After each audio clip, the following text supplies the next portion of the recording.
Welcome back to another technical deep dive here in the debug zone. Today, we're tackling a big question and breaking it down with insights from other users. Hopefully, this clears up some misconceptions and helps you get the answer you need. So buckle up, stay a little curious, and let's jump right in.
And that's a wrap.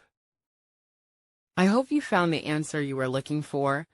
If you did, take a second to hit that subscribe button. It really helps out. And let me know in the comments which solution worked best for you. See you next time in the debug zone.